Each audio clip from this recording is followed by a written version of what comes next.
किसान आंदोलन एक बार फिर से शुरू हो चुका है। हरियाणा, पंजाब और पश्चिमी यूपी के किसान एक बार फिर से दिल्ली की ओर निकल चुके हैं। सरकार भी किसानों से निपटने के लिए कमर कस चुकी है। पूरी दिल्ली की किलेबंदी कर दी गई। किसानों के कदमों को थामने के लिए हरियाणा सरकार ने सड़कों पर कीले और कांटे बिछा दिए। पक्की सीमेंटेड दीवारें बना दी गई। बसें, जेसीबी और टैंकर लगाकर रोड को जाम कर दिया गया।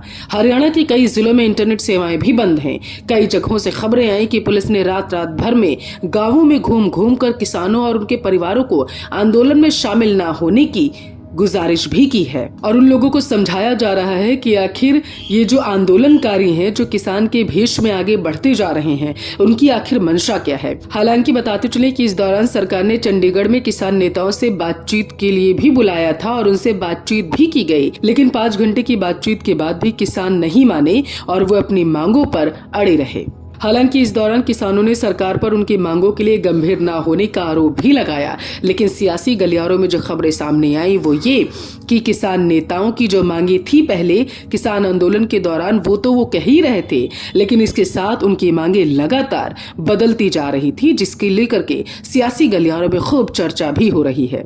बताते चले पिछली बार जब किसानों ने दिल्ली के आसपास घेरा डाला था, तब सरकार ने उनकी मांगों को मानने का आश्वासन दिया था और तीनों कानून वापस भी ले लिए गए थे, लेकिन किसानों की अधिकांश मांगे सरकार ने पूरी नहीं की। ऐसा लगातार किसान नेता जो अब दिल्ली की तरफ बढ़ने लगे थे वो आरोप लगाते रहे।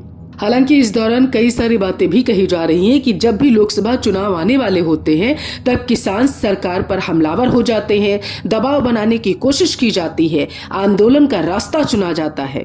आइए अब आपको बताते हैं कि आखिर किसानों की मुख्य मांगे क्या थी, जिसको लेकर के जब पहले किसान आंदोलन हुआ था तब किसान नेता मुखर होकर के बातचीत करते हुए नजर आए थे। एमएसपी खरीद की गारंटी दें, स्वामीनाथन कमीशन की रिपोर्ट लागू करें, किसानों को लागत खर्च का 50% मुनाफा दिया जाए, किसानों के कर्ज माफ किए जाएं, आंदोलन के दौरान कर्ज केस वापस लिए जाएं, मनरेगा में 200 दिन का काम और 700 रुपए दिहाड़ी दी जाए।